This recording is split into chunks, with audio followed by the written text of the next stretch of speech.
మీ అందరికీ. అలాగే వాక్యంలోనికి వెళ్దామండి. వాక్యం చూసుకుందాం.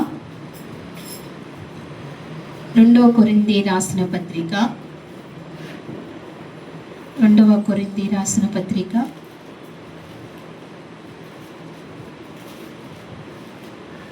5వ అధ్యాయము 17వ వచనం చూడండి. కాగా ఎవడైనను క్రీస్తునందు ఉన్న ఎడల వాడు నూతన సృష్టి, పాతవి గతించును, ఇదిగో క్రొత్తవాయెను. సమస్తమును దేవుని వలనైనవి, ఆయన మనలను క్రీస్తు ద్వారా తనతో సమాధానపరుచుకుని ఆ సమాధానపరచు పరిచర్యను మాకు అనుగ్రహించిన. చాలండి, చిన్న ప్రార్థన చేసుకుందాం. మహాపరిశుద్ధమైన ప్రేమగల తండ్రి, మహాగణుడా, మహోన్నతుడా, మీకు వందనాలు, స్తోత్రాలు ప్రభువా. పూజనీయడానికి వందనాలు తండ్రి. గొప్ప దైవమా, నీకు వందనాలు. ఈ మధ్యాహ్న కాల సమయంలో ప్రభువా, నీ పాద సన్నిధికి చేరిన మమ్మల్ని మీరు జ్ఞాపకం చేసుకోండి. ఈ ఆరాధనలో మీరు మాకు తోడుగా ఉండి ఈ పునరుద్ధాన దినమునైనా మాకు మీరు అనుగ్రహించినందుకు స్తోత్రాలు స్వామి. ఇదిగో మరి నాయన, ఇంతవరకు మీరు మాకు సహాయపడుతూ వచ్చారు. అలాగే చదవబడిన ఈ వాక్యాన్ని విరిచి మాకు కొట్టించండి. మాతో మీరు మాట్లాడండి. మరి ఏ మాట ద్వారా ఏ మనిషిని పట్టుకుంటావో కదా, ఏ మాట ద్వారా ఏ మనిషిని రక్షిస్తారో కదా మీరు ప్రభువా. అదంతా నీ ప్రణాళిక తండ్రి నైనా. మరి నాయన, నీవిచ్చిన నీ వాక్కును ప్రభువా మీరు నాతోనూ మాతోనూ అందరితో మాట్లాడండి. నన్ను నైనా ప్రభువా సిలువ చాటున మరుగుపరుచుకోండి. కొలతలేని ఆత్మతో మీరు నింపండి. నేను బలహీనురాల్ని అయ్యా, జ్ఞానహీనురాల్ని ప్రభువా. నీ జ్ఞానంతో నింపండి, నీవు బలపరచండి. నీ బిడల హృదయాలు మా హృదయాలు స్వాధీనపరుచుకుని నీ వాక్యముతో నాతో మాట్లాడి మమ్మల్ని ఆశీర్వదించమని యేసు నామమున అడిగి వేడుకుంటున్నాము తండ్రి. దేవుని వాక్యములో ఇక్కడ కాగా ఎవడైనను క్రీస్తునందు ఉన్న ఎడల వాడు నూతన సృష్టి, పాతవి గతించును, ఇదిగో క్రొత్తవగును. దేవుడు అంటున్నాడండి, కాగా ఎవడైనను క్రీస్తునందు ఉన్న ఎడల ఏమవుతారంట? నూతన సృష్టి అవుతారంట. ఏమవుతారంట? కాగా క్రీస్తునందు ఉన్న ఎడల వాడు నూతన సృష్టి. అంటే నూతన సృష్టి అంటే పాతది గతించిపోయి మరలా చేయబడింది కదండి, మరలా చేయబడింది. ఇప్పుడు ఎవరి యందు ఉంటే నూతన సృష్టిగా మారుతామంటున్నారు కదా? కాగా క్రీస్తు యేసునందు ఉన్నవారు నూతన సృష్టిగా మారు. అయితే ఇక్కడ ఇదంతా సృష్టి ఖచ్చితం కాదు. ఇదంతా మన జీవితం అంతా నిలకడ అయినది కాదు. ఈ జీవితం అంతా నిలకడ అయినది కాదు. ఇది స్థిరమైనది కాదు, ఇది అస్థిరమైనది, స్థిరమైనది కాదు. అందుకే ఇక్కడ అంటున్నాడు అపోస్తలుడైన పౌలు గారు 2వ కొరింథీ రాసిన పత్రికల 5వ అధ్యాయం 1వ వచనంలో, భూమి మీద మన గుడారములు ఈ నివాసములు శిథిలమైపోను. భూమి మీద మన గుడారములు ఈ నివాసములు ఏమైపోతాయంటండి? శిథిలమైపోతాయంట. ఒకరోజు శిథిలమైపోతాయంట. ఏం శిథిలమైపోతాయి? ఏం శిథిలమైపోతుందండి? మన శరీరం. గుడారం అంటే ఇల్లులు అనుకుంటున్నారా? ఇల్లులు కూడా శిథిలమైపోతాయి. మన గుడారం కూడా ఏమవుతుందంటండి? శిథిలమైపోతుందంట. మనం ఇలాగే ఉండం కదా. మనం చనిపోతాం. చనిపోయిన తర్వాత మనల్ని ఎన్ని రోజులు ఉంచుకుంటారండి? ఎన్ని రోజులు ఉంచుకుంటారు కదా? అంతే కదా. మనలో జీవం వెళ్ళిపోతే గనక, మనలో ఆత్మ వెళ్ళిపోతే గనక ఈ శరీరము ఒట్టుకుండ అయిపోతుంది. ఇంకా దీంట్లో ఓటుకుండ తెలుసు కదా. ఓటుకుండలో అంటే అది చిల్లు పడిన కుండలో ఏమన్నా వేస్తే ఏమన్నా ఉంటుందా అండి? ఏమీ ఉండదు, ఏమీ నిలవదు. ఆ చిల్లులోంచి కారుతుంది అంటది. అలాగే మనలో ఆత్మ వెళ్ళిపోతే గనక మనం ఏమైపోయినా ఓటుకుండదు. ఇది ఏమవుతుందంటే శిథిలమైపోతుందంట. కనబడకుండా ఏమవుతుందంటండి? శిథిలమైపోతుందంట. అందుకే ఇక్కడ అంటున్నాడు, పౌలు భక్తుడు అంటున్నాడు, భూమి మీద మన గుడారములు ఈ నివాసములు శిథిలమైపోను, చేతి పని కాక దేవుని చేత కట్టబడి ఉన్న నిశ్చలమైన నివాసము పరలోకమందు ఉందని మనకున్నదని ఎరుగుదుము. ఈ భూమి మీద ఉన్న గుడారాలు, ఈ శరీరము శిథిలమవుతుంది, ఈ గుడారాలు కూడా శిథిలమైపోతాయి. అయితే అంటున్నాడు, ఈ గుడారాలే కాదు, పరలోకంలో మనకు ఉన్నదని ఎరగాలంట. ఎక్కడున్నదని? ఇప్పుడు పరలోకంలో మనకి ఇల్లులు ఉన్నాయి. ఎక్కడున్నాయండి?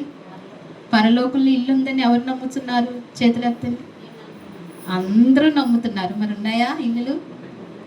ఖచ్చితంగా ఉంటాయి. దేవుడు అంటున్నాడు, నేను వెళ్ళి మీకు ఏం సిద్ధపరుస్తానన్నాడు? నా తండ్రి ఇంట అనేక నివాస స్థలములు ఉన్నాయి. నా తండ్రి ఇంట అనేక నివాస స్థలములు, నేను వెళ్ళి మీ కొరకు స్థలమును సిద్ధపరుస్తానన్నాడు. ఆయన వెళ్ళి మన కొరకు స్థలము సిద్ధపరుస్తానన్నాడు. ఇప్పుడు మనకి ఈ లోకంలో ఇల్లులు మేడలు ఉండకపోవచ్చు, కానీ పరలోకంలో మనకు ఇల్లు ఉంది కదా. పరలోకంలో ఇల్లు ఉంది కదా అని ఎలా పడితే అలా వెళ్ళిపోతే పరలోకంలో ఇల్లు వచ్చేస్తుందా? రాదు కదండి. ఎలా వెళ్ళాలి? ఇప్పుడు ఎలా వెళ్ళాలంటే, క్రీస్తు యేసునందు ఉన్న ఎడల. ఎక్కడ ఉన్న ఎడల?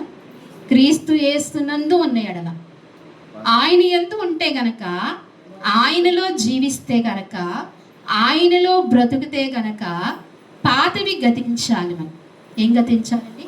పాతవి గతించాలి. ఏం గతించాలంటే మన స్వభావము గతించాలి. ఏం గతించాలి? పాత స్వభావంతో పాత స్వభావంతో దేవుని సన్నిధికి ఉంటే వీలు లేదు, ఫలితం ఉండదు. నూతన స్వభావం మనకు రావాలి. ఏం రావాలండి? నూతన స్వభావం. మనం ఈ వ్యత్యాసాన్ని గమనించాలి. నా పాత జీవితం ఏంటి? నా పాత స్వభావం ఏంటి?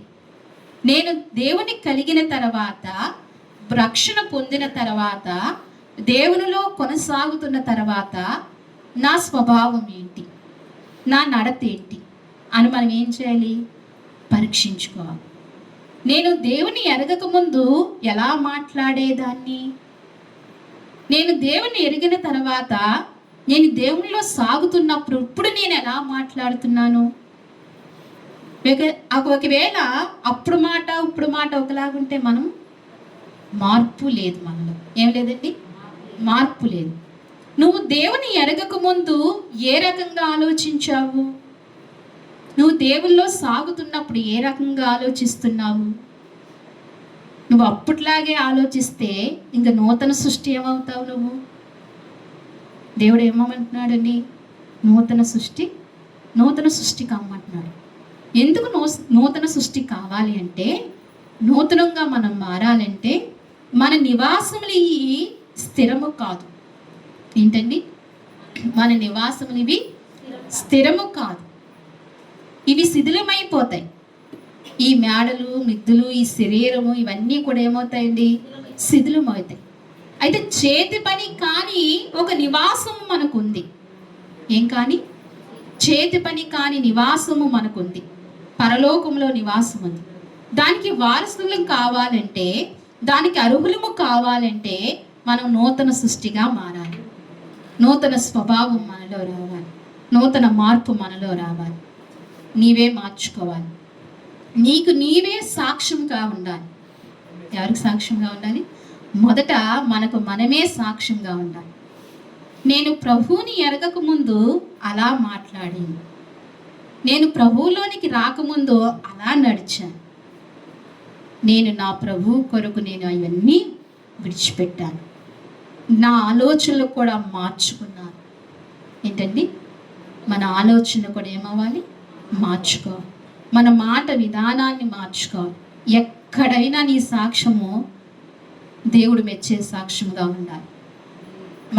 మనుషులు మెచ్చే సాక్ష్యం మనకు అవసరం లేదు, కానీ అది మనుషులు మెచ్చే సాక్ష్యం అండి పరలోకానికి మనల్ని చేర్చదు. దేవుడు మెచ్చే సాక్ష్యం మనకుంటే గనక నిత్యత్వంలోనికి వెళ్తాం. అందుకే ఇక్కడ అంటాడు, ఏమంటాడంటే, కాగా ఎవరైనాను, ఎవరంటండి? ఎవరైనా వాళ్ళు వీళ్ళని లేదు, ఎవరైనాను క్రీస్తు యేసునందు వాడు నూతన సృష్టిగా, పాతవి గతించును, ఇదిగో సమస్తమును ఇదిగో క్రొత్త వాయును. ఇక్కడ అంటున్నాడు కదా, ఎవడైనాను క్రీస్తు యేసునందు ఏం చవాలంటండి, వాడు నూతన సృష్టిగా మారాలి, నూతన ఆత్మగా వాడు మారాలి. అయితే అంటున్నాడు పాతవి గతించును, ఇదిగో కొత్తవైను. ఇప్పుడు మన జీవితంలో పాతవన్నీ ఏమవ్వాలి, గత కాలంలో పాత ఆలోచనలు ఏమైపోవాలి, గతించిపోవాలి. పాత మాటలు ఏమవ్వాలి, గతించిపోవాలి. పాత ఆలోచనలు ఏమవ్వాలి, గతించిపోవాలి. పాత శ్రేష్టలు ఏమవ్వాలి, గతించిపోవాలి. ఇవన్నీ కూడా గతించిపోతే మన జీవితంలో నూతనముగా కొత్తగా అవుతాయి. అయితే ఇవి అవుతే గనక మనం ఎక్కడికి వారసులం అవుతామంటే, ఇక్కడ అంటున్నాడు, నిత్యమైన నివాసము పరలోకమందు మనకున్నదని ఎరుగుదుము. ఎక్కడ ఎరగాలి, నిత్యమైన పరలోకమందు మనకు నివాస స్థలంలో ఉందని ఎరగాలి. మన నివాస స్థలంలో ఎక్కడంటండి, పరలోకంలో. అక్కడ ఉందని మనం ఎరగాలంట, అక్కడ ఉన్నదని మనం ఎరగాలి. అంశం మీకు ఇప్పుడు చెప్తున్నాను. మనము క్రీస్తునందు ఉన్న ఎడల లాభము ఏమి ఏంటండి, మనం క్రీస్తునందు ఉన్న ఎడల లాభము ఏమి, క్రీస్తులో ఉంటే లాభం ఏంటి, క్రీస్తులో ఉంటే లాభం అండి, ఏం లాభం అండి, అన్నీ వదులుకోవాలి కదండి. ఏం లాభము, క్రీస్తునందు ఉన్న ఎడల ఏం లాభము, అన్నీ వదులుకోవాలి. ఏం వదులుకోవాలి, ఆదివారం ఏమో చక్కగా బయట ఎలా ఉంటుందండి, సందడిగా ఉంటుంది, కక్కలతో అట్లతో ఇంకా అనేకమైన సరదాలు కదండి. మరి అవన్నీ వదులుకోవాలి లేదా, రక్షణ పొందిన తర్వాత మరి మనం అలా ఉంటే కుదరదు, దేవుడు క్షమించడు, సంఘము ఒప్పుకోరు. మరి అవన్నీ వదులుకోవాలి. ఆదివారం సెలవు, ఆదివారం ఒక్కరోజు ఏంటంటే సెలవు, ఎన్నో సరదాలు ఉంటాయి. ఆదివారం ఎంతో సంతోషం ఉంటుంది, ఎంతో ఎంజాయ్మెంట్ ఉంటుంది ఆదివారం. అవన్నీ వదులుకోవాలి. ఇక్కడికి వచ్చి ఏదో పోగొట్టుకునే వాళ్ళలాగా ఏడవాలి. ఇక్కడికి వచ్చి ఆయన్ని అడుక్కోవాలి. ఇక్కడికి వచ్చి ఏం చేయాలండి, ఇక్కడికి వచ్చి ఆయన్ని అడుక్కోవాలి, ఆయన్ని ప్రాధేయపడాలి. వారము చూసిన మొఖాలే చూడాలి. ముఖ్యంగా పాస్టమ్మను చూస్తూనే ఉండాలి, చూసిన మొఖాలే చూడాలి. ఎంత నష్టము లాభం అంటున్నాడు ఏంటి యేసయ్య, ఇన్ని వదులుకోవాలి, ఇంత ఆనందం వదులుకోవాలి, ఏంటి లాభము. అయితే మనము క్రీస్తునందు ఉన్న ఎడల ఈ ఆనందాలు మనల్ని శాశ్వతంగా సంతోషంగా జీవింపచేయవు. కానీ వీటిని వదులుకుంటే గనక నువ్వు నిత్యము ఆనందంగా ఉండే, నిత్యము సుఖముగా ఉండే, నిత్యము సౌఖ్యంగా ఉండే స్థలము నీకోటి ఉందని మనం ఎరగాలి. వీటిని వదులుకోవాలి. క్షణ సంతోషాన్ని ఏం చేయాలంటే మనం వదులుకోవాలి. ప్రభువు కొరకు వదులుకుని అలా రోషంగా బ్రతికితేనంటండి నిత్యమైన నివాస స్థలములు మనకున్నాయని మనం ఎరగాలి. అటువంటి స్థలంలోనికి మనం వెళ్తాం. ఈ ఆనందం పరిపూర్ణమైనదండి. ఈ ఆనందం గొప్పది. అందుకే మనం క్రీస్తు యేసునందు ఉన్న ఎడల లాభాలు ఏంటంటే నిత్యత్వం మనకు దొరుకుతుంది. ఏంటండి, నిత్యత్వం మనకు దొరుకుతుంది. క్రీస్తునందున్న ఎడల లాభము ఏంటంటే మనము పాతవి గతించి క్రొత్తగా అవుతే గనక, నూతన సృష్టిగా మారితే గనక మనకు నివాస స్థలము దొరుకుతుందని దేవుని వాక్యం సెలవిస్తుంది. అలాగే ఇంకో మాట సెలవిస్తుంది దేవుని వాక్యం. రోమీలు రాసిన పత్రిక 6వ అధ్యాయము 23వ వచనం చూడండి.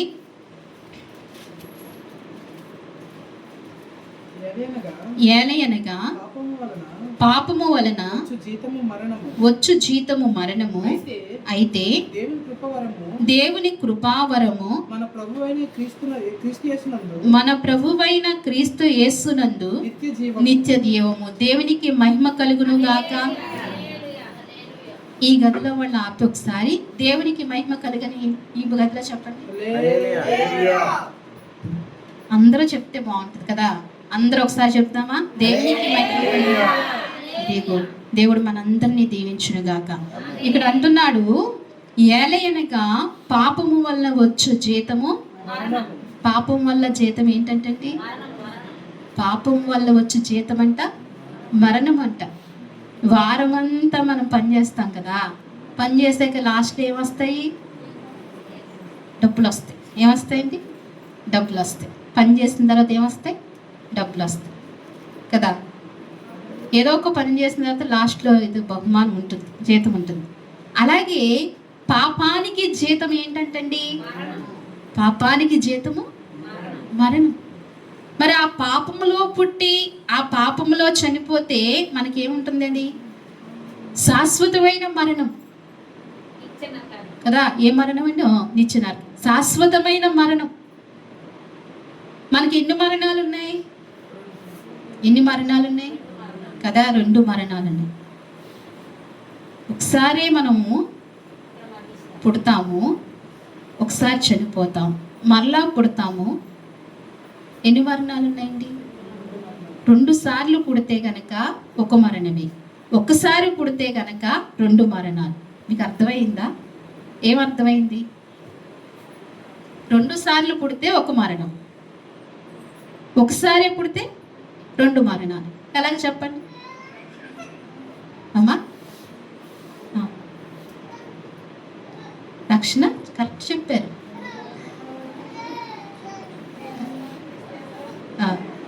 అవును కదా. 2 సార్లు పుడితే ఒకటే మరణం. అంటే మొదట తల్లి గర్భంలోంచి పుడతాం, పుట్టిన తర్వాత మరలా మనం క్రీస్తులో పుట్టాలి, రక్షణ తీసుకోవాలి.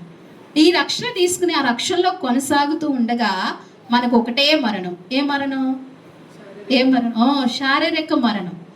మన ఆయుష్ ఎంతకాలం అయితే అంతకాలము జీవించి ప్రభు మహాకృపలో ఎక్కడికి వెళ్తామండి? ఆయన సన్నిధిలోనికి వెళ్తాం. సంతోషంగా వెళ్ళిపోవచ్చు, ఇంకా డౌట్ లేదు. అలాగే కాకుండా ఒకసారి తల్లి గర్భంలో పుట్టి ఎన్నిసార్లు చచ్చిపోతాం? 2 సార్లు చనిపోతాం. ఎలాగా? భౌతికంగానే చనిపోతాము, తర్వాత ఆత్మ నరకంలోనికి వెళ్ళిపోతుంది. ఎలా వెళ్ళిపోతుందండి? ఆత్మ నరకంలోనికి. అవి 2 మరణాలు. అందుకే మనం క్రీస్తు యేసులో ఏం చేయాలి? మరలా మనం పుట్టాలి. ఈ నూతన సృష్టిగా మన జీవితాన్ని మనం మలుచుకోవాలి, నూతన ఆత్మగా మనం ఈ జీవితం మలుచుకోవాలి. అందుకే అంటున్నాడు ఇక్కడ, ఏలయనగా పాపము వలన వచ్చు జీతము మరణము. పాపానికి వచ్చేది ఏంటంటే జీతము మరణము. అయితే దేవుని కృపావరము మన ప్రభువైన యేసు క్రీస్తునందు నిత్య జీవము. దేవునికి మహిమ కలుగును గాక. అయితే దేవుని కృపావరం అంటండి, దేవుని కృపావరం అంటే క్రీస్తు యేసులో ఉండటం వల్ల లాభం ఏంటంటే, దేవుని మహాకృప వలన మనల్ని ఏం చేస్తుందంటే, దేవుని మహాకృప వలన మనం ప్రభు క్రీస్తు యేసునందు నిత్య జీవం కలిగి ఉంటామంట. ఏం కలిగి ఉంటామండి? నిత్య జీవం కలిగి. అందుకే ఆయనలో ఉండాలి. ఆయనలో ఉంటే ఏముంటుందండి? నిత్య జీవం ఉంటుంది. మనకి పాపం వల్ల వచ్చేది జీతము మరణము. ఆ మరణము కొట్టివేయబడుతుంది, ఆ మరణము తీసివేయబడుతుంది. ఆ మరణం తీసివేసిన తర్వాత నిత్య జీవంలోనికి మనల్ని దేవుడు ఏం చేస్తాడంటండి? నడిపిస్తాడంట. క్రీస్తు యేసునందు ఉండటం వల్ల ఈ యొక్క 2వ లాభం ఇది. మొదటి లాభం ఏంటండి? మొదటి లాభం ఏంటి? నూతన సృష్టిగా చేయబడతాం. ఏం చేయబడతాం? నూతన సృష్టిగా చేయబడతాం. 2వ లాభము నిత్య జీవం. పాపములో నుండి మరణము, పాపానికి జీతము మరణము. ఆ మరణము దాటుకుని మన క్రీస్తు యేసునందు ఏముంటుందంటండి? నిత్య జీవం ఉంటుందంట. అలాగే ఇదే రోమీయులు రాసిన పత్రికలో 8వ అధ్యాయము 1వ వచనం చూడండి. కాబట్టి ఇప్పుడు క్రీస్తు యేసునందున్న వారికి ఏ శిక్షా విధియు లేదు. క్రీస్తు యేసునందు జీవమిచ్చు ఆత్మ యొక్క నియమము పాప మరణ నియమముల నుండి నన్ను విడిపించెను. ఎట్లనగా ధర్మశాస్త్రము దేనిని చేయజాలకపోయినో దాన్ని దేవుడు చేస్తును. చాలండి. ఇక్కడ అంటున్నాడు, కాబట్టి ఇప్పుడు క్రీస్తు యేసునున్న వారికి ఏ శిక్షా విధియు లేదంట. దేవునికి మహిమ కలుగును గాక. క్రీస్తు యేసులో ఉంటే లాభం ఏంటి అని మనం అంశం చెప్పుకున్నాం కదా. క్రీస్తు యేసులో ఉంటే లాభం ఏంటి అంటే, క్రీస్తు యేసునందు ఉన్న వారికి ఏమి లేదంట, ఏ శిక్షా విధి లేదంట. ఏ శిక్షా విధి లేదు. పాపానికి వచ్చిన జీతము మరణము లేదు. దేవునికి మహిమ కలుగును గాక. అర్థమవుతుందా? అర్థమైందండి. పాపానికి వచ్చిన జీతము ఆ మరణము. ఇప్పుడు ఆ శిక్షా విధి లేదంటున్నాడు. ఆ శిక్షా విధి లేదు. ఇప్పుడు అందుకే అంటున్నాడు, కాబట్టి ఇప్పుడు క్రీస్తు యేసునందున్న వారికి ఏ శిక్షా విధియో లేదు. ఏ శిక్షా విధియు లేదు. ఏ శిక్షా విధియు లేదంటూ క్రీస్తు యేసునందున్న వారు జీవమిచ్చు ఆత్మ యొక్క నియమము పాప మరణ నియమము నుండి నన్ను విడిపించును. ఇక్కడ క్రీస్తు యేసునందు జీవం అంటండి. ఆ ఆత్మ యొక్క నియమము పాప మరణ నియమంలో నుండి మనల్ని ఏం చేస్తుందంట, విడిపిస్తుందంట. పాప యొక్క మరణ నియమంలో మనల్ని విడిపిస్తూ ఇక్కడ అంటున్నాడు, ఎట్లనగా ధర్మశాస్త్రము దేనిని చేయజాలకపోయినో, దాన్ని ధర్మశాస్త్రము దేనిని చేయజాలకపోయినో. ధర్మశాస్త్రం ఏం చేయజాలకపోయిందండి? ధర్మశాస్త్రం ఏం చేయజాలకపోయింది? ధర్మశాస్త్రము మనల్ని రక్షించలేకపోయింది. దేన్ని చేయజాలకపోయినో అయితే ఇక్కడ అంటున్నాడు, దాన్ని దేవుడు చేసెను. దేవునికి మహిమ కలుగును గాక. దాన్ని దేవుడు ఏ దేవుడు చేశాడు? మన క్రీస్తు ప్రభు ఈ లోకానికి వచ్చి మనకి కలిగిన శిక్షా విధిలోంచి మనల్ని ఏం చేశాడంటండి, శాశ్వతంగా తప్పించాడు. మనం ధర్మశాస్త్రం ఏం చేసింది? మన పాపాలకి ఏం చేసింది అంటే ఒక్కొక్క పాపానికి ఒక్కొక్క బలి నిరంతరము అర్పించవలసి వచ్చేది. మనం ఇప్పుడు మన గురించి క్రీస్తు ప్రభు ఒకసారే బలి అర్పణ అయిపోయాడు. ఒకసారి జన్మి ధర్మశాస్త్రము ఏది చేయచాలకపోయినో మన ప్రభువు అది చేసెను. మన క్రీస్తు అది చేసెను. ఆనాడున్న ప్రజలు, ధర్మశాస్త్రంలో ఉన్న ప్రజలు చాలా ఇబ్బందులు పడుతూ వచ్చారు. బలి అర్పణలు అర్పిస్తూ వచ్చారు. అనేక అర్పణలు అర్పిస్తూ వచ్చారు. వారి పాపానికి ప్రాయశ్చిత్తం చేసుకుంటూ వచ్చారు. అయితే నూతన ఇశ్రాయేలుకు దేవుడు గొప్ప బహుమానం ఇచ్చాడు. ఏ బహుమానం ఇచ్చాడండి? ధర్మశాస్త్రం ఏమి చేయజాలకపోయినో క్రీస్తు అది మనల్ని ఏం చేస్తుందంటండి, క్రీస్తు యేసునందు జీతమిచ్చు ఆత్మ యొక్క నియమములు పాప మరణ నియమములను నన్ను విడిపించును. ఎట్లనగా ధర్మశాస్త్రము దేన్ని చేయజాలకపోయినో దాన్ని దేవుడే చేసెను. దాన్ని ఎవరు చేశారంటండి? దేవుడే చేశారు. అందుకే ఆ దేవుని దగ్గర ఉండటం వల్ల లాభం ఏంటంటే, మన పాపానికి విముక్తి ఆయన చేశాడు. మనకు విమోచన కలిగించాడు. మన ప్రతి ఒక్క పాపములు కడిగాడు ఆయన. అటువంటి కృపను మనకి ఇచ్చాడు. మనం ఎన్ని అర్పణలు అర్పిస్తే మనం పాపాలు కడుక్కోగలుగుతాం? ఎంత అర్పిస్తే మనము ప్రాయశ్చిత్తం చేసుకోగలుగుతాం? జరగదు కదా. ఏమి చేసినా, ఏ బలి ఇచ్చినా మన పాపాలకు ప్రాయశ్చిత్తం కలగదు. అందుకే ఆ నిత్యుడగు దేవుడు, ఆ జీవము కలిగిన దేవుడు మన కొరకు మరణించి శాశ్వతమైన విముక్తి మనకు దేవుడు అనుగ్రహించాడు. శాశ్వతమైన విముక్తి దేవుడు మనకు అనుగ్రహించాడు. మన పాపాల నుంచి కడిగి ఆయన దేవుడు అది చేసినని దేవుని వాక్యం సెలవు. అందుకే ఏ శిక్షా విధియు ఉండదు. క్రీస్తు యేసునందు ఉండటం వల్ల లాభం ఏంటండి? మూడవదిగా ఏ శిక్షా విధి ఉండదు. మొదటిగా ఏమిటండి? మనం నూతన సృష్టిగా చేయబడ్డాం. క్రీస్తు యేసునందు ఉండటం వల్ల ఎలా చేయబడ్డాం? నూతనంగా చేయబడ్డాం. ఆయన యందు ఉండటం వల్ల మనము పాతవి గతించింది, నూతనంగా చేయబడ్డాం. నూతన సృష్టిగా మార్చబడ్డాం. మొదటిగా నూతన సృష్టిగా, రెండవదిగా అది నిత్య జీవము పొందుకుంటున్నాం. ఎవరి యందు ఉండటం వల్ల? క్రీస్తు యేసు నందు ఉండటం వల్ల ఏం పొందుకుంటామండి? నిత్య జీవం. ఆయన యందు ఉండకపోతే ఏం పొందుకోలేము? ఎన్నడూ నిత్య జీవం పొందుకోలేము. నిత్య నరకాగ్నిగుండంలోకి ఆహుతి అవుతాం. అందుకే క్రీస్తు యేసునందు ఉండటం వల్ల రెండవ లాభం ఏంటంటే నిత్య జీవం పొందుకుంటాం. మరి క్రీస్తు యేసునందు ఉండటం వల్ల మూడవ లాభం ఏంటండి? Very good. ఏ శిక్షా విధియు మనకు కలగదు. ఏ శిక్షా విధియు కలగదు. పాపానికి వచ్చే జీతము మరణము ఉండదు. ఏ శిక్షా విధియు ఉండదని దేవుని వాక్యం సెలవిస్తుంది. నాలుగవదిగా కూడా చూద్దాం. చూడండి, 1 కొరింథీ రాసిన పత్రిక, నేను త్వరితంగానే ముగిస్తాను. 1 కొరింథీ రాసిన పత్రిక 1వ అధ్యాయము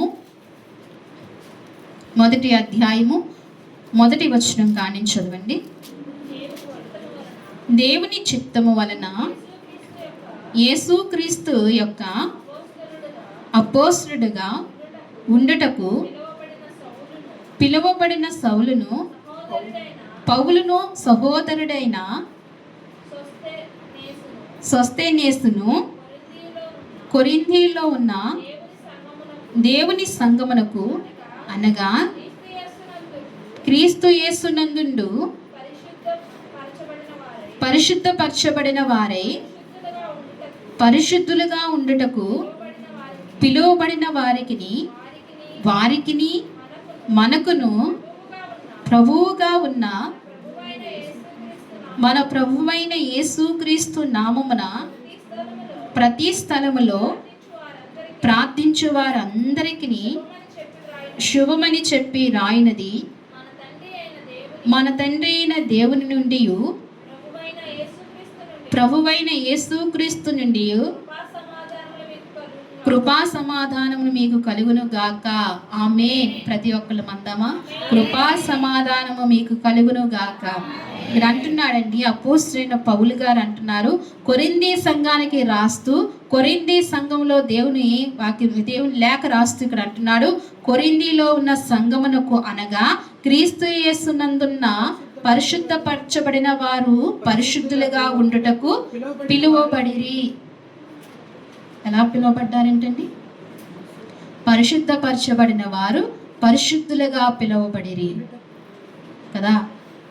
ఇప్పుడు క్రీస్తు యేసునందు ఉండటం వల్ల లాభం ఏంటంటే, ఇప్పుడు మనల్ని అంటున్నాడు, క్రీస్తు యేసునందున్న పరిశుద్ధపరచబడిన వారు ఎవరంటండి? పరిశుద్ధపరచబడిన వారు పరిశుద్ధులుగా ఉండుటకు పిలువబడితిరి. ఎలా ఉండుటకు పిలువబడితిరి అంటే, పరిశుద్ధపరచబడిన వారు పరిశుద్ధిగా ఉండుటకు పిలువబడి, అంటే క్రీస్తు యేసులో ఉండటానికి లాభము. ఇప్పుడు మనము ఏం ముద్ర వేసుకుంటున్నాము? పరిశుద్ధులుగా ఉండుటకు, పరిశుద్ధులుగా పిలువబడుటకు అనే ముద్ర వేసుకుంటాం. గతంలో మనకు ఆ పేరు మనకు తగదు. ఆ పేరు మనము ఆపాదించుకోవడానికి వీలు లేదు. ఎందుకని మనం గతంలో ఎవరమి? పాపులిని, పాప నియమాలతో పుట్టిన వారిని, మనం పాపముతో పెరిగిన వారిని, పాపంలో పుట్టి పాపంలో పెరిగి పాపంలో జీవిస్తున్న వారిని. ఇప్పుడు వాళ్ళని పరిశుద్ధులుగా పిలువబడటానికి అర్హులు కాదు. వాళ్ళు ఎవరు అర్హులండి? ఎవరైతే క్రీస్తు యేసునందు ఉన్నారో, ఆయనలో ఎవరైతే పిలువబడ్డారో, ఆయనలో ఎవరైతే నూతన సృష్టిగా మార్చబడ్డారో వారు ఇప్పుడు ఎవరు? పరిశుద్ధులుగా పిలువబడుతున్నారు, పరిశుద్ధులుగా ఏర్పరచబడ్డారు, పరిశుద్ధపరచబడ్డారు. ఇప్పుడు క్రీస్తు యేసునందు ఉండటం వల్ల ఏమి లాభం? పరిశుద్ధులు అని అనిపించుకోవడానికి సామాన్యమైన విషయం కాదండి. అది ఎంత పెట్టి కొనుక్కుందామన్నా దానికి వీలు లేదు. మనకు కుదరనే కుదరదు. అయితే దేవుడు మహా ఉచితమైన కృపతో మనల్ని ఏం చేశాడు? ఆయన పరిశుద్ధపరిచాడు. మనల్ని ఏం చేశాడు? పరిశుద్ధపరిచాడు. అందుకే అంటున్నాడు, ఇక్కడ ఏమంటున్నాడంటే, క్రీస్తు యేసునందున్న పరిశుద్ధులు పరచబడిన వారు. ఏం పరచబడిన వారండి? క్రీస్తు యేసునందున్న వారు పరిశుద్ధపరచబడతారు. దేవుని వాక్యం అర్థమవుతుందండి? దేవుని వాక్యం అర్థమవుతుందా? క్రీస్తు యేసునందున్న వారు ఏమవుతారంట? పరిశుద్ధపరచబడతారంట. ఆయన యందు ఉంటే లాభం ఏంటి అమ్మా? ఆయన యందు ఉంటే లాభము ఏంటి? క్రీస్తు యేసునందున్న వారు ఏమవుతారంట? పరిశుద్ధపరచబడిన వారే పరిశుద్ధులుగా ఉండుటకు. ఎలా ఉండుటకు అండి? పరిశుద్ధులుగా ఉండుటకు పిలువబడిన వారిని వారికి మన ప్రభువగా ఉన్న మన ప్రభువైన యేసుక్రీస్తునందు నామమున ప్రతి స్థలములో ప్రార్థించు వారు అందరికీ శుభమని చెప్పి రాయినది. దేవుని నామములో ప్రార్థించు వారందరికీ శుభమని చెప్పి రాయినదని పౌలు గారు అంటూ, మన తండ్రి అయిన దేవుని నుండి ప్రభువైన యేసుక్రీస్తు నుండి కృపయు సమాధానము మీకు కలుగును గాక. ఏం కలుగును? కృపయు సమాధానము. కృప కావాలి. ఏం కావాలండి? కృప కావాలి. అలాగనే మన ఆత్మకి ఏం కావాలి? సమాధానం కావాలి. దేవుడు ఎంతగా అనుగ్రహిస్తున్నాడు. ఇప్పుడు క్రీస్తు యేసునందున్న వారికి ఇప్పుడు ఏంటంట? లాభం ఏంటంట? ఇప్పుడు క్రీస్తు యేసునందు ఉన్న వారముగా మనం ఏం పిలువబడుతున్నాం? ఇప్పుడు పరిశుద్ధులుగా పిలువబడుతున్నాం. 4వదిగా ఏంటండి? పరిశుద్ధులుగా పిలువబడుతున్నామని దేవుని వాక్యం సెలవిస్తుంది. గుర్తుపెట్టుకోవాలి. 5వదిగా చూసి ముగించుకుందాం. ఇదే 2వ కొరింథీ రాసిన పత్రిక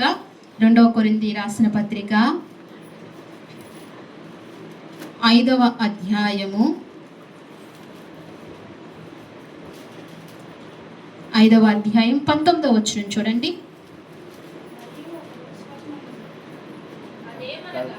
అదేమనగా దేవుడు వారి అపరాధములను వారి మీద మోపక క్రీస్తునందు లోకమును తనతో సమాధానపరుచుకునుచు ఆ సమాధాన వాక్యము మనకు అప్పగించును. దేవునికి మహిమ కలుగును గాక. క్రీస్తు యేసునందు ఉండటం వల్ల లాభం ఏంటంటే సమాధానపరచబడతాం. ఇక్కడ అంటున్నాడు, ఏమంటున్నాడంటే అదేమనగా దేవుడు వారి అపరాధములను వారి మీద మోపక. అబ్బా, ఎంత కనికర సంపన్నుడు చూడండి. దేవుడు అంటండి వారు అపరాధములు ఎవరి మీద మోపక? వారి మీద మోపక. మన అపరాధములు మన మీద మోపక ఎవరి మీద మోపాడండి?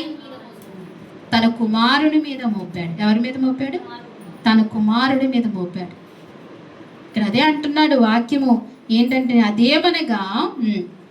అదేమనగా దేవుడు వారి అపరాధములు వారి మీద మోపక క్రీస్తునందు లోకములో తనతో సమాధానపరుచుకుని ఆ సమాధాన వాక్యం మనకు అప్పగించెను. ఆ సమాధాన వాక్యమును మనకి ఏం చేశాడంటండి? ఆయన కుమారుణ్ణి అప్పగించాడు. తండ్రి ఏం చేశారండి? ఆయన కుమారుణ్ణి అప్పగించాడు. ఎందుకు అప్పగించాడు? ఎవరి గురించి అప్పగించాడు? నా గురించి అప్పగించాడు. ఎవరి గురించి అండి? నా గురించి అప్పగించాడు.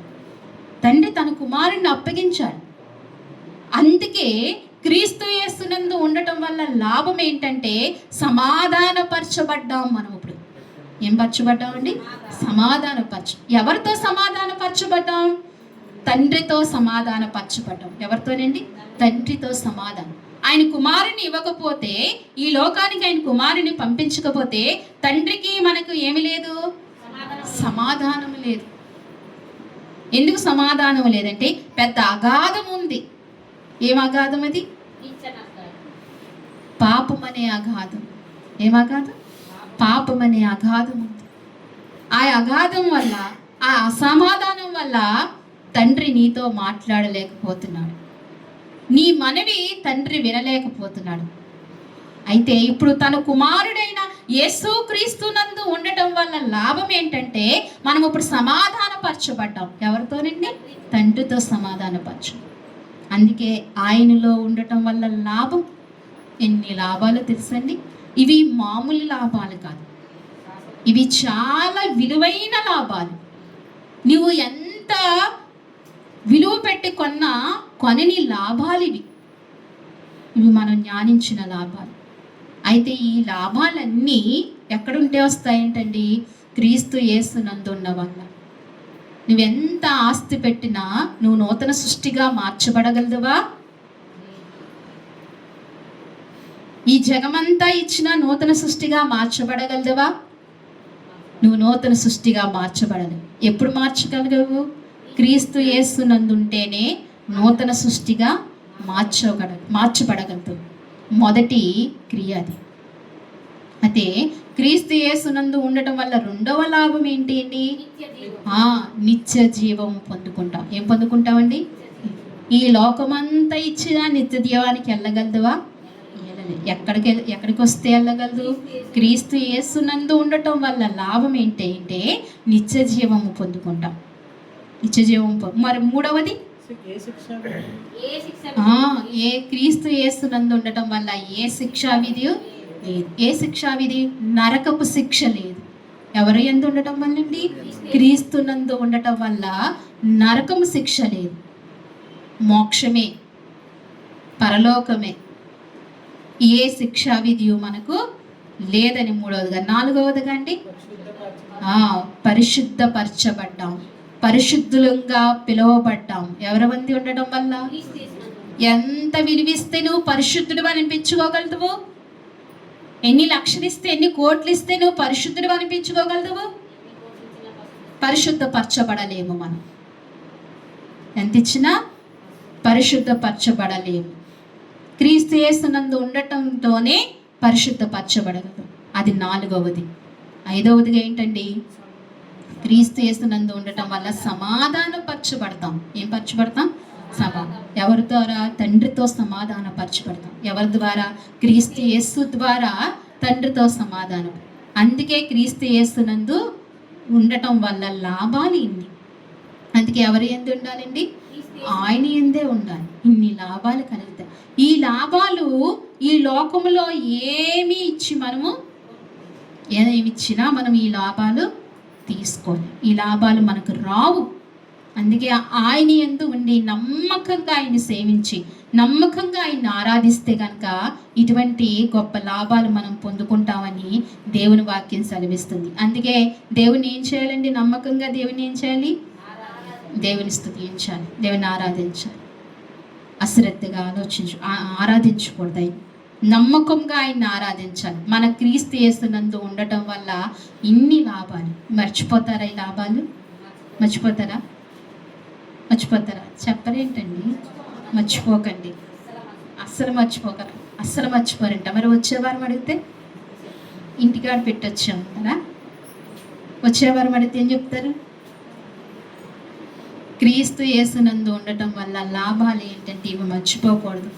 ఎందుకంటే మనము నూతన సృష్టిగా మార్చబడాలి. పదే మీకు చెప్తున్నాను ఏంటండి? నూతన సృష్టిగా మార్చబడాలి. రెండవదిగా నిత్య జీవం పొందుకుంటాం. మూడవదిగా ఏ శిక్షా విధి మనకు రాదు. నాలుగవదిగా పరిశుద్ధపరచబడతాం. ఐదవదిగా సమాధానపరచబడతాం కదా. ఇప్పుడు అందరూ చెప్పండి. మొదటిది ఏంటండి? చెప్పాలి, చెప్పండి గట్టిగా. కరెక్టే. మళ్ళీ ఇంక రెండవది, మూడవది, నాలుగవది, ఐదవది. అంతే. ఇప్పుడు ఒక్కొక్కరిని అడిగినా గుంపులో గోవిందా కాకుండా ఒక్కొక్కరిని అడిగినా చెప్తారా? వద్దండి బాబు, ఆకలేస్తుంది. మళ్ళీ వారం అనుకోండి కదా. అయితే వాక్యాన్ని మనం ఏం చేయాలండి? గుర్తుపెట్టుకోవాలి. క్రీస్తు యేసునందు ఉండటం వల్ల లాభాలు ఇవి. ఈ లాభాలను మనం మర్చిపోకూడదు. ఇవి ఎప్పుడైతే మన మదిలో ఉంటాయో దేవుణ్ణి ఆరాధించడానికి ఇష్టపడతాం, దేవుని సేవించడానికి ఇష్టపడతాం. ఆ రీతిగా మనం ఆరాధించాలి, ఆ రీతిగా మనం ఆయన్ని కొనియాడాలి. ఎందుకంటే ఆ ఉన్నతిని ఎంత ఆరాధించినా, ఎంత సాగించినా తక్కువే. ఆ గొప్ప దేవుని ఆ రీతిగా మనం స్తుతించాలి, ప్రార్థించాలి. ఈ వాక్యము దేవుడు మన హృదయాల్లో దీవించి ఆశీర్వదించును గాక. ఆమేన్. ప్రార్థన చేసుకుందామండి. తలలు ఉంచినట్లయితే చిన్న ప్రార్థన చేసుకుందాం.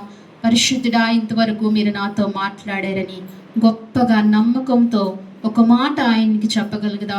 కృతజ్ఞతతో తండ్రి, నువ్వు నాతో మాట్లాడినందుకు నీకు వందనాలు ప్రభువా. అవునయ్యా, క్రీస్తు యేసునందు ఉండటం వల్ల లాభాలు ఇప్పుడు వరకు నాతో మాట్లాడుతూ వచ్చావయ్యా. అయ్యా, నువ్వు నాతో మాట్లాడుతూ వచ్చావు తండ్రి. నన్ను నూతన సృష్టిగా చేయబోతున్నావు. నాలో ఉన్న పాతవన్నీ గతిస్తాయ్యా. నాలో ఉన్న పాత స్వభావం అంతా నశింపచేస్తావయ్యా. అయ్యా, నన్ను నూతన సృష్టిగా మర్చయ్యా. నూతన స్వభావం నాకు దయచేయ్యా. నూతన నడత నాకు అనుగ్రహించయ్యా ప్రభువా. నీలో ఉండటం నాకు నేర్పించయ్యా. అయ్యా, అవును ప్రభువా. అయ్యా, నిత్య జీవం అనుకు నాకు ఇస్తావయ్యా. నిత్య జీవం నాకు కావాలి ప్రభువా. నిత్య జీవమే నాకు కావాలి ప్రభువా. నీ నిత్య జీవంలోని నేను ఉండాలి తండ్రి. అయ్యా, క్రీస్తు యేసునందు ఉండటం వల్ల లాభము ప్రభా. నిత్య జీవంలో నేను ఉండాలని నీ వాక్యం సెలవిస్తావు ప్రభా. అలాగే ప్రభా, క్రీస్తు యేసునందు ఉండటం వల్ల ఏ శిక్షా విధి కలుగుదని నువ్వు మాట్లాడుతూ వచ్చావు ప్రభా. నరకపు శిక్ష నుండి నన్ను తప్పించావు ప్రభా. నీ యందు ఉండటం వల్ల నరకపు శిక్ష నుండి నన్ను తప్పించావయ్యా. దేవానికి స్తోత్రాలయ్యా అని చెప్దామా? అయ్యా, ఇదిగో మరి 4వదిగా ప్రభా, నన్ను పరిశుద్ధపరిచావు, నన్ను పరిశుద్ధుడిగా పిలిచావు ప్రభా. నీ యందు ఉండటం వల్ల అయ్యా ఈ పేరుని నేను పొందుకున్నాను ప్రభా. లోకంలో నేను అపరిశుద్ధురాల్ని, అపరిశుద్ధత కలిగిన దాన్ని ప్రభా. నీలో క్రీస్తు యేసునందు ఉండటం వల్ల పరిశుద్ధపరచబడ్డాను, పరిశుద్ధురాలుగా పిలువబడుతున్నానయ్యా. నీవిచ్చిన నిత్య కృప కొందనాలు ప్రభా. అయ్యా, 5వదిగా క్రీస్తు యేసునందు ఉండటం వల్ల సమాధానపరచబడ్డానయ్యా. నా తండ్రితో నేను సమాధానపరచబడ్డానయ్యా. నా తండ్రితో నేను నైనా మాట్లాడే కృప నాకు ఇచ్చావయ్యా. అయ్యా, క్రీస్తు యేసునందు ఉండటం వల్ల ఇంత మేలు నాకు అనుగ్రహించినందుకు నీ కొందనాలు ప్రభా. నీ హృదయపూర్వకంగా ప్రార్థనలో గడుపుతా ఉండి చిన్న ప్రార్థన తల్లి ప్రార్థన చేస్తారు. అండి ఏమైనా ప్రార్థన అవసరతలు ఉంటే అట్లా మాకు తెలియజేస్తే ప్రార్థనలో పెడతాం. శుక్రవారం ఉపవాస గుడికి అమ్మ అందరూ రండి. బలంగా ప్రార్థన జరుగుతున్నాయి. మీ అవసరతలు దేవుడు తీర్చుతాడు. ప్రతి ఒక్కరూ కూడా ఉపవాస ప్రార్థనలకు రండి. శుక్రవారం 12 గంటలకు ఉపవాస ప్రార్థన, తిరిగి ఆదివారం 11 గంటలకు ఆరాధన. అలాగే మరి ఈరోజు మనకు ప్రాభావింది ఏర్పాటు చేశారు. మరి సహోదరి లక్ష్మి గారు మనకు ప్రాభావిందిని ఏర్పాటు చేశారు. ఆ కుటుంబం దీవెన కొరకు, ఆ కుటుంబ ఆశ్రయ కొరకు మీ అనుదిన ప్రార్థనలు మీరు జ్ఞాపకం చేసుకోండి. తల్లి ఏర్పాటు చేశారు లక్ష్మి గారు. మరి బిడ్డలు సిద్ధపరిచారు, మరి కొంతమంది బిడ్డలు సిద్ధపరిచారు. ఈ విషయాన్ని మనం గమనిద్దాం, ప్రార్థన చేసుకుందామండి. మన ఈ చిన్న పరిచర్యలో చాలా పరిచర్య ఉంటుంది. అందరూ కూడా పరిచర్య చేయాలి. ఏం చేయాలండి? అందరూ కూడా పరిచర్య చేయాలి. పరిచర్య చేయడం నేర్చుకోవాలి, సహకరించాలి. ఈ విషయాలు గమనిద్దాం, ప్రార్థన చేసుకుందామండి. చివరి ప్రార్థన. ఇంకేమైనా విన్నపాలుంటే నాకు తెలియచేయండి.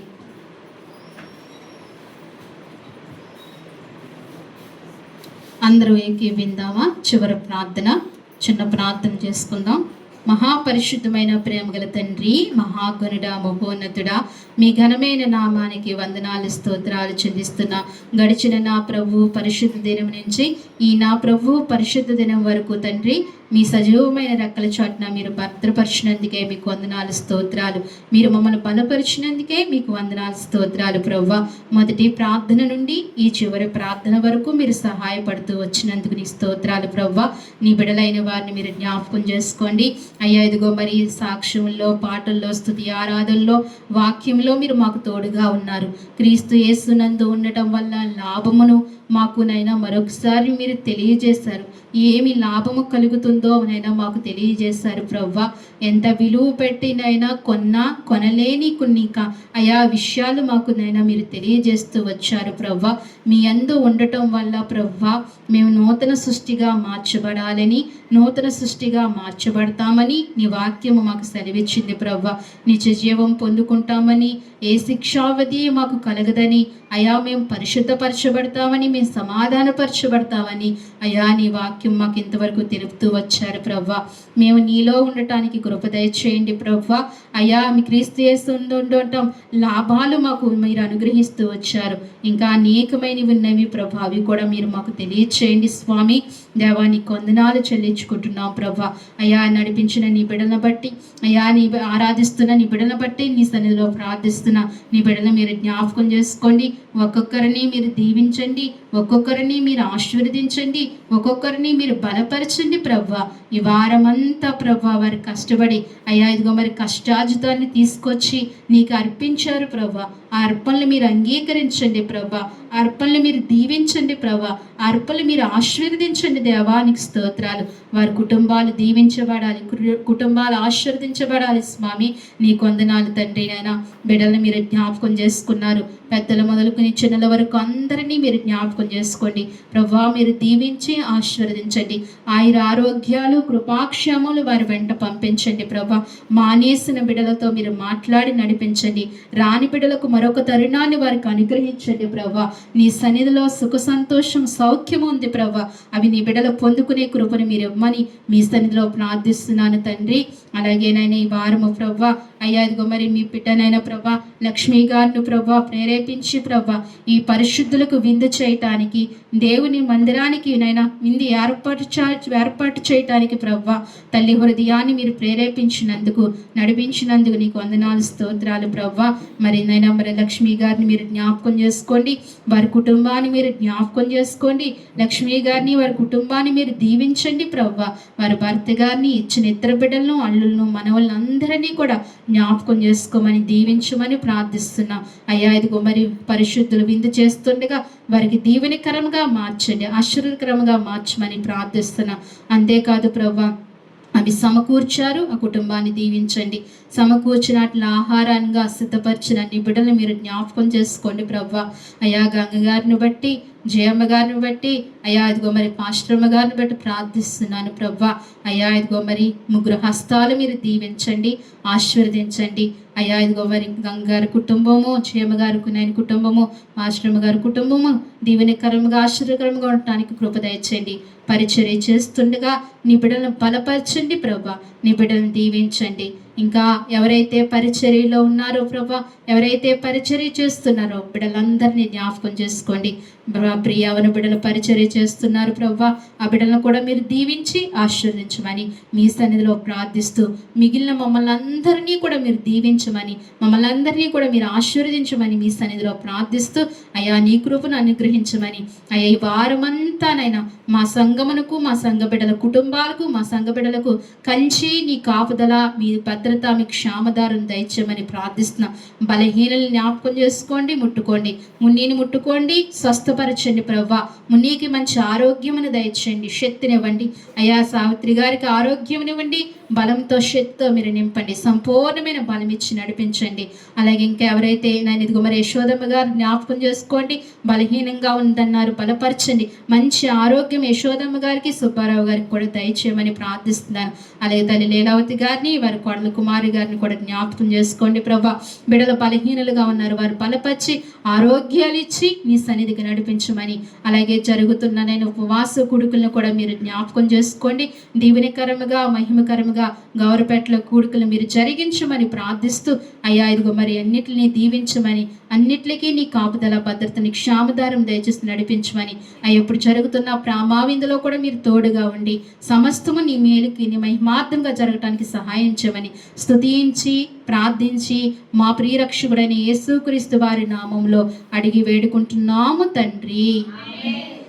మన తండ్రి అయిన దేవుని ప్రేమయు, కుమారుడైన యేసుక్రీస్తు కృపయు, పరిశుద్ధాత్మ అన్యోన్య సహవాసము మనకు, మన కుటుంబాలకును, సార్వత్రిక సంఘమునకు ఇప్పుడును ఎల్లప్పుడును, అలాగే ప్రేమావింద ఏర్పాటు చేసిన కుటుంబానికి సదాకాలము దేవుడు తోడైండి నడిపించును గాక. ఆమేన్. యేసు రక్తమే, యేసు రక్తమే ప్రవేశ రక్తము సంపూర్ణమైన విజయం కలుగును గాక. ఆమేన్, ఆమేన్, ఆమేన్.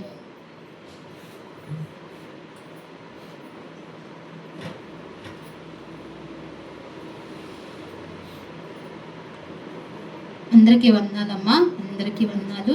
మీ అందరికీ నా ప్రత్యేక వందనాలు. మీ అందరినీ దేవుడు దీవించును గాక. అందరూ ప్రామావిందు చేసి వెళ్ళవలసిందిగా మనం చేస్తున్నాం.